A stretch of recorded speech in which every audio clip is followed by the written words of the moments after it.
आज आप शरीर के ऐसे रहस्य जानने वाले हो जिसे सुनने के बाद शायद आपके दिमाग के तार हिल जाएं। आखिर क्यों हम इस झूठ को सच मानते हैं कि खाने का स्वाद का पता हमारे जुबान से चलता है, जबकि ये झूठ है। आखिर क्यों कैंसर पेशेंट के बालों को काट दिया जाता है। आखिर एक इंसान जन्म लेने के बाद मरने तक कितना खाना खा लेता है। तो चलिए आज की इस वीडियो के अंदर इन सारे सवाल के साथ ऐसे फैक्ट्स को हम जानेंगे जिसे जानने के बाद शायद आप भी शॉक हो जाओगे। लेकिन वीडियो स्टार्ट करूं उससे पहले मैं आप सभी को अपना एक छोटा सा इंट्रोडक्शन देना चाहता हूं। तो मेरा नाम है आलोक आनंद और आप मुझे पहली बार देख रहे हो और मैं ये यकीन के साथ कह सकता हूं कि इस वीडियो के बाद शायद से आप मुझे रोज देखने वाले हो। हालांकि ये तो आपके ऊपर निर्भर करता है कि आपको मेरी वीडियो कैसी लगती है, लेकिन मुझे पता है कि अच्छी लगी। बाकी मैं पहली बार फेस कैम के साथ लॉन्ग वीडियो शूट कर रहा हूं तो थोड़ी बहुत गलती हो सकती है, तो उसको प्लीज से माफ कर देना। कि लाइक एंड सब्सक्राइब के लिए मैं अभी नहीं कहूंगा, वीडियो को एंड तक देखो। वीडियो पसंद आएगी तो भाई यूट्यूब के अंदर जितने भी फीचर्स है ना मेरे चैनल के साथ सब कर देना। बस हाँ, सब्सक्राइब करने के बाद अनसब्सक्राइब का भी ऑप्शन आता है, वो मत करना, बाकी ठीक है।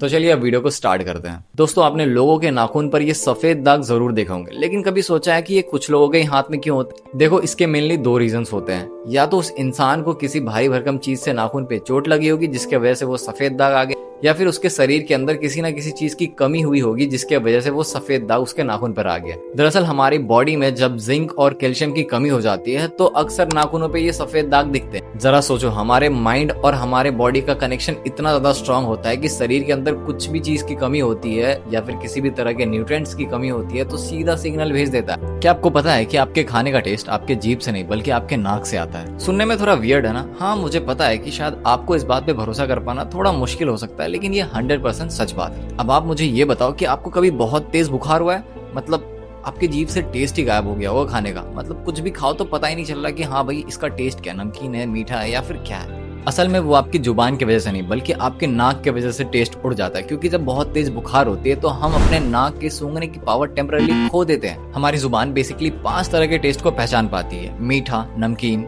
खट्टा, कड़वा और युमामी। बाकी फ्लेवर का टेस्ट 95% तक हमारी खुशबू से आता है। जैसे कि आपने ये अमरूद खाया, आपकी जुबान बस इतना बताएगी कि इसका टेस्ट खट्टा है या मीठा, बाकी इसके खुशबू से आपका दिमाग ये पता लगाएगा कि इसका फ्लेवर क्या है, यानी ये एक अमरूद है। यानी खाने का 80% टेस्ट उसकी खुशबू पे डिपेंड करता है। अगर आपके स्मेल करने की क्षमता चली गई तो आपको खाना, कोई भी खाना हो, कितना भी टेस्टी खाना हो, आपको बेस्वाद लगेगा। क्या आपको पता है कि आपके जो हाथ है, इसके जो फिंगरप्रिंट्स है वो कितनी ज्यादा रेयर है इस पूरे दुनिया में? ये इतनी रेयर है कि आपके उंगलियों की जो लकीरें हैं यानी फिंगरप्रिंट्स इस दुनिया में आपके अलावा किसी के पास नहीं है। यानी अगर कल को आपका एक जुड़वा भाई भी हो या बहन हो तो उसके फिंगरप्रिंट भी आपसे अलग होंगे। पर क्या आप जानते हैं कि आपकी उंगलियों की तरह आपकी जुबान भी इस दुनिया में बहुत ज्यादा यूनिक है? यानी अगर कल को आपकी जुबान का भी प्रिंट निकाला जाए तो वो भी इस दुनिया में सिर्फ और सिर्फ आपके पास होगा और किसी से भी मैच नहीं होगा। अब जिस हिसाब से टेक्नोलॉजी बढ़ते जा रही है उस हिसाब से तो मुझे लगता है कल को आने वाले स्मार्टफोन्स के अंदर फिंगरप्रिंट की जगह टंग प्रिंट से फोन अनलॉक होंगे। अगर ऐसा होता है तो भाई मैं तो इस फील्ड में बहुत पीछे हूँ, मेरे को नहीं करना भाई। क्या आप जानते हैं कि एक इंसान को मरने के लिए अपने आप को कितने मच्छरों से कटवाना होगा? हाँ, थोड़ा सा वियर्ड सवाल है, कौन ही ऐसा बेवकूफ इंसान होगा जो ऐसा करेगा, लेकिन हाँ इसका भी आंसर है। अब आप में से कुछ लोग बोलेंगे कि डेंगू और मलेरिया वाले एक मच्छर ने काट लिया तो हमारा खेल खत्म है। तो देखो, ऐसा नहीं है, क्योंकि डेंगू और मलेरिया का इलाज लगभग हर हॉस्पिटल में आराम से मिल जाता है। और मैं ऐसा नहीं कह रहा, मैं कुछ और तरीके से कह रहा हूँ। चलो मैं बताता हूँ। तो मेरे कहने का मतलब ये है कि एक मच्छर जब आपको काटती है तो वो लगभग आपके शरीर से 0.01 ml तक खून अपने अंदर ऑब्जर्व कर लेती है। और इस हिसाब से अगर कैलकुलेशन किया जाए तो लगभग 2 मिलियन मच्छर एक हेल्दी इंसान को काटती है ना, तो उस इंसान की ब्लड लॉस से मौत हो जाएगी। अब इंसान हो या जानवर, उसे जिंदा रहने के लिए खाना खाना तो बहुत ज्यादा जरूरी होता है। क्या आपने कभी सोचा है कि हम अपने पूरे जिंदगी में कितना खाना खा लेते हैं? वेल, साइंटिस्ट ने इसके ऊपर रिसर्च किया है और ये पता लगा है कि एक एवरेज हेल्दी इंसान अपने पूरे जीवन काल में लगभग 30,000 kg तक खाना खा लेता है। अब तुम्हें मेरी शरीर देख के लगेगा कि मैं खाना नहीं खाता, बट भाई मैं बहुत ज्यादा खाना खाता हूँ, लेकिन पता नहीं मेरा वजन ही नहीं बढ़ता।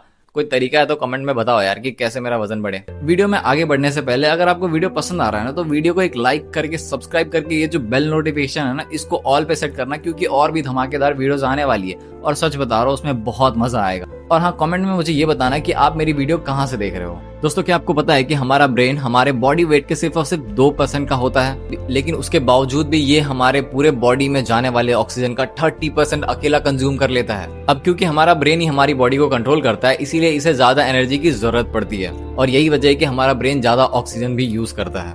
और पता है हमारा दिमाग लगभग 60% फैट से बना होता है और बचे हुए 40% में प्रोटीन, कार्बोहाइड्रेट, पानी और लवण होते हैं। तो अब देखो, आप लोगों ने ये बात तो जरूर सुनी होगी या फिर कहीं ना कहीं तो देखी होगी कि जिनको कैंसर होता है वो अक्सर अपने बाल को कटवा लेते हैं। ऐसा जरूरी होता है क्या? तो देखो, वो लोगों का खुद का शौक नहीं होता बाल कटवाने का। कैंसर का इलाज करने के लिए कीमोथेरेपी का यूज किया जाता है, जिसके साइड इफेक्ट से इंसान के बाल उड़ने लग जाते हैं, इसीलिए उनको बाल कटवाना पड़ता है। वैसे बाल के बारे में एक फैक्ट ये है कि एक हेल्दी इंसान का बाल रोज 0.03% तक ग्रो होता है और ह्यूमन बॉडी के सभी हेयर फॉलिकल्स यानी जिस शरीर के भाग से हमारे बाल निकलते हैं वो हमारे माँ के पेट से ही बन जाते हैं। और आपको तो ये बात पता होगी कि हमारे जो ये होठ है ये हमारे शरीर के सबसे ज्यादा सेंसिटिव पार्ट में से एक है। वही होठों के पीछे मैस्टर नाम का एक मसल होता है जो हमारे खाने को चबाने में हमारी मदद करती है। और भाई साहब, इस मैस्टर मसल को हल्के में मत लेना, ये 90 kg तक का वजन उठा सकती है। लेकिन मैंने कभी ट्राई नहीं किया, अगर ट्राई करूंगा तो शायद मेरे दांत ही झड़ जाएंगे। आप भी ट्राई मत करना, अगर हट्टे कट्टे एकदम पहलवान हो तो फिर कर सकते हो। चलो मैं तुम्हें एक मजेदार फैक्ट बताता हूँ, इस फैक्ट से भाई तुम भी एग्री करोगे। मेल्स के जो जीभ होता है ना, यानी हम मर्द के जो जीभ है वो 3.3 इंच के होते हैं और जो लेडीज है उनके जो जीभ होते हैं वो 3.1 इंच के होते हैं। तो एक बात बताओ, यानी हमारी जुबान उस हिसाब से तो बड़ी हुई, उनकी छोटी हुई,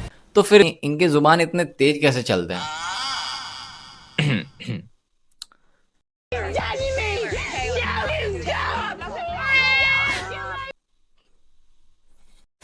इंटरनेशनल हाइपरहेड्रोसिस सोसाइटी के अकॉर्डिंग ह्यूमंस के बॉडी में लगभग 5 लाख स्वेट ग्लैंड्स होते हैं। भाई मेरे शरीर में कम है क्या? क्योंकि मेरे को पसीना तो बहुत कम आता है, लगता है 1-2 लाख कम होगा जिसकी वजह से पसीना थोड़ा कम आता है। यानी छोटे छोटे कुल 5 लाख के आसपास छेद है हमारे शरीर में जिससे पसीना हमारा बाहर आता है। और ज्यादातर ग्लैंड्स हमारे पैर के नीचे, हाथों पर और माथे पर पाया जाता है। और हमारे पैर में तकरीबन 1,25,000 स्वेट ग्लैंड्स होते हैं। और सबसे इंटरेस्टिंग बात, फीमेल्स के पैरों के जो ग्लैंड्स होते हैं यानी स्वेट ग्लैंड्स वो ज्यादातर बंद होते हैं। हाँ, और इसी वजह से मेल्स के मुकाबले फीमेल्स के पैरों से कम गंध आती है।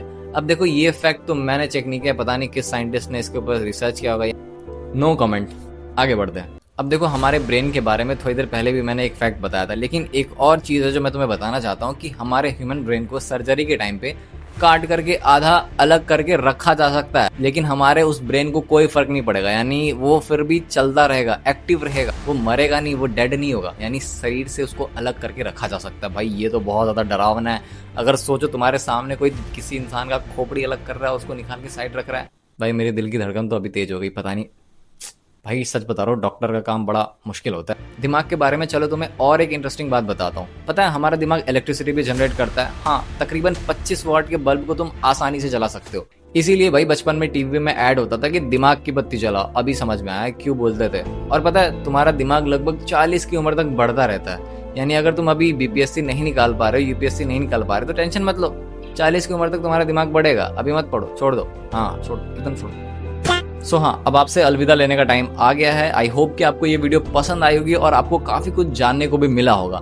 एंड मिलते हैं नेक्स्ट वीडियो में, तब तक के लिए take care and bye bye.